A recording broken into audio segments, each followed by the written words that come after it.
What's good, YouTube? Welcome back. I got another article for you. For you XRP Army out there, hey, shout out. This is a good piece of news. Showtime for, wait, hold up. Bitcoinist.com, dated January 23rd, 2020. This is an old one, but it's going to help you understand XRP. It's not loved right now. It's low. It's like 18 cents. All-time high was $3.5. Okay, so XRP, why does it matter?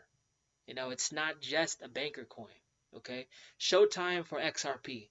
Biz Exec calls cross-border payments a top priority. Biz. So if you haven't seen my other bank, my other video, I explain what the Biz is a little bit. The Biz is a bank of international settlements. It's like the bank, the central bank. If there's one top central bank, it's the Biz. The Biz owns all the central banks in the world. The Biz owns the bank that owns all the central banks. It owns the bank that owns the Biz owns the IMF. The IMF, the central banks report to the IMF. This is the top. This dude's coming out saying cross-border payments is a top priority. That is the piece of expertise the XRP claims. It's their claim to fame. Interoperability, the interledger, the transition from one digital asset to another seamlessly, cheaply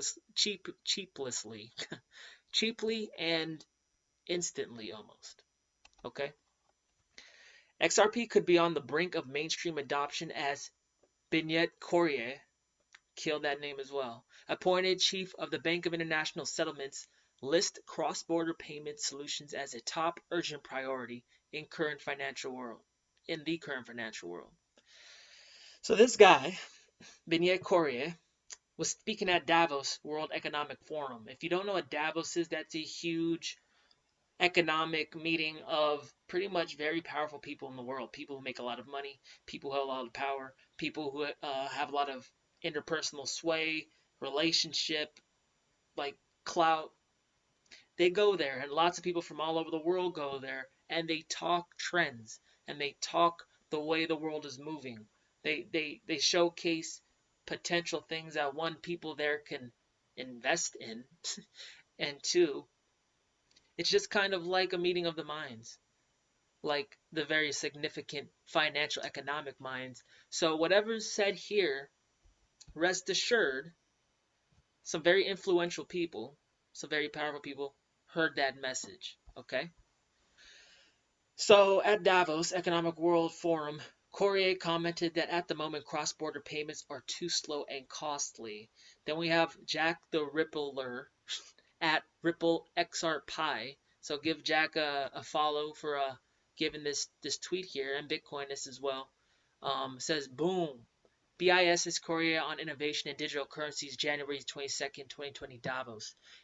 And he provides a quote of this video that we're about to watch here. It says, the BIS is Courier on innovation in digital currencies, January 22nd, 2020 on Davos. It's about having a technology that cuts the cross-border payments, cross-borders. I'm going to start it over. It's about having a technology that cuts the cross borders, that can help cut the cost and improves the speed of cross-border payments. Everyone will use XRP. Well, that part wasn't the gentleman from the IMF. Okay, so let's listen to this real quick. But it's not that discussion is live. Where do you see the biggest advantage to stablecoins? Well, it's about having a technology that cuts across borders and that can help cut the cost and improve the speed of cross-border payments, which everyone agrees now are too slow and too costly. So I would say the top priority for the global community is not about CBDC. CBDC will come in, so central bank digital currency. It will come in due course in different ways, and we're working on it. But the top urgent priority is to improve cross-border payments, in particular for low-income and developing economies, because that's a matter of financial inclusion, and that's a matter of growth for the global economy. The delicacies here, and that you can't speak about ECB. Pretty straightforward. IMF, head of central banks, executive from the organization, very powerful, telling you that cross-border payments is an issue, and it is. Think about it in your real life. Banks only experience what you experience, the pain you experience magnified, right? I want to make a cross-border payment. I got to do a wire transfer. That might cost me 20 bucks, depending on where I'm sending it and whatever that institution I'm sending it to accepts in terms of like payments to an account, right? So it could charge me 20 bucks for a wire transfer. It could take me a week. It could take me 2 weeks. It could take me longer depending on how much money you're trying to move and to where.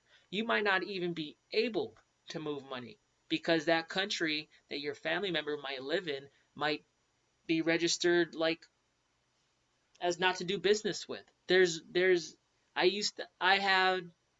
have direct experience in the aerospace industry, mainly procurement.